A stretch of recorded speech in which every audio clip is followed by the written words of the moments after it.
Até hoje rege uma subcultura na polícia militar, uma resistência à mudança. Quando eu entrei na escola de soldado da polícia militar em 2010, tive aula com sargentos, com oficiais que estavam prestes a se aposentar, ou seja, com cerca de 30 anos de serviço. Ou seja, eles já tinham ingressado na PM na década de 80, no mínimo. E quando eles fizeram as suas escolas de formação, certamente tiveram instrução com policiais que se formaram na década de 50, 60. Época essa que a polícia militar era muito diferente, mas muito diferente. E eles contavam pra gente como era a polícia na época deles e dos seus instrutores. Um exemplo, o vulgo P4, aquele kit de droga ou de arma que policiais colocam no indivíduo que é forgado para que ele responda por um crime. Isso hoje com certeza não acontece. Mas na época desses instrutores e dos instrutores era algo praticamente institucionalizado. Você que é civil está assistindo esse vídeo, pasme, chocado, mas era institucionalizado. Aqui só falo fatos. Não era que uma ou duas viaturas faziam. Eles contam que era tão enraizado que os sargentos faziam, os oficiais faziam. Os oficiais que rondavam sabiam que era assim e era aceito. Era a cultura institucional da época. Era normal tomar um supapo do policial se você não tivesse uma carteira de trabalho e tivesse vagabundeando na rua. Até a população aplaudia. Tá encarando a viatura então. Nossa senhora. O sujeito tomava um cacete em plena luz do dia. Vou reclamar no batalhão. O sujeito chegava pra reclamar no batalhão, ele tomava um outro cacete dentro da seção de justiça e disciplina. Pra aprender a não reclamar do policial. O policial queria uma informação, dava uma vitrolada, um choquinho no indivíduo pra ele confessar. Arrancava as unhas do dedinho do fulano. O indivíduo era forgado, jogava ele na cela e ficava 5 dias sem falar com a família, sem falar com advogado nenhum. Era assim que era. Mas esse mundo globalizado em constante desenvolvimento seguiu mudando. E em outubro de 1988 entrou a nossa atual Constituição Federal em vigor.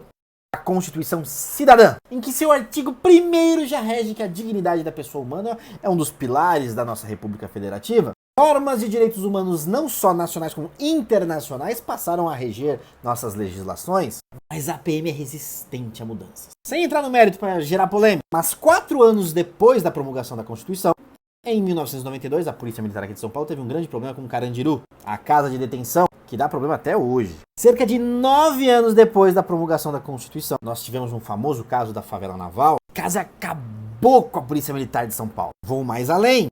Agora não só me referindo à Polícia Militar aqui de São Paulo, mas de todo o Brasil e não só a Polícia Militar, polícia no geral. Ainda hoje é normal ver notícias como vídeos nos jornais de policiais colocando saco plástico na cabeça do indivíduo para que ele confesse alguma coisa. Indivíduo algemado sendo executado. Abordado forgado, sendo colocado no chiqueirinho da viatura, o compartimento de preso, e ser feito lá uma câmara de gás em plena luz do dia, à visão de todos. Isso cerca de 35 anos após a promulgação da Constituição. Repare como a Polícia Militar é difícil de mudar. Como essa subcultura enraizada é difícil mudar. E eu não falo simplesmente só da parte penal, não. Só da parte de direitos humanos. Eu falo da parte comportamental e operacional também. Quer ver só? Especificamente falando aqui de São Paulo, a polícia que eu trabalhei, pode estar um sol de deserto, uma chuva de proporções bíblicas. Você não verá, de maneira nenhuma, uma viatura de força tática rota BAEP com os vidros fechados. Isso quando você não vê ainda o polícia auxiliar com metade do corpo para fora patrulhando com a arma na mão. Porque alguém ensinou para ele que assim é ser mais Billy. Assim é ser bilão. Bilão, pra quem não sabe, é o policial que se considera o paladino da justiça. Aquele policial foda. O patrulheiro. Essas equipes, elas acham às vezes que se elas fecharem simplesmente o vidro, isso fará delas menos policiais. Ô chefe, não vou ter como reagir se o bandido aparecer na minha frente. Ignorando completamente o conceito de vidro, eles não entendem que dá pra ver, consegue se ver. E como várias ocorrências que eu fui, principalmente como oficial de polícia judiciária militar, como corregedoria, que você chega depois que já tá todo mundo baleado, quando a situação é séria, o policial ele atira até no painel da viatura. Ligar o ar-condicionado então? Você é louco, chefe, ligar o ar-condicionado é coisa, pelo amor de Deus, eu sou Billy. Nem ele entende por que ele faz isso. Ele não para pra pensar que na década de 70, 80, 90, até os anos 2000, as viaturas não tinham ar-condicionado. Se tivesse um calor tropical que nem no nosso país, óbvio que o vidro tinha que ficar aberto. Se tivesse uma chuva torrencial, também. Não óbvio que tudo ficaria embaçado com 4 candangos dentro da viatura. E isso foi passando de geração pra geração, de pupilinho pra pupilinho, padawan pra padawan.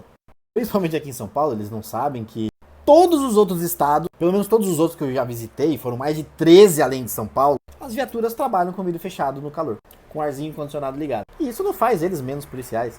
O policial militar aqui em São Paulo, ele pode até pensar do jeito que eu tô falando, mas por vergonha e medo do julgamento dos colegas, ele não fecha o vidro e não liga o ar. Cinto de segurança. Sem ignorar a falta de ergonomia e conforto do cinturão preto aqui de São Paulo, meio que incompatível com o cinto de segurança, mas ainda assim acreditando que é uma falta de adaptação, o policial aqui ele não usa cinto de segurança de jeito nenhum. Antigamente nem falavam pra usar. E se falasse, ele saía pra patrulhar e ninguém enchia o saco dele.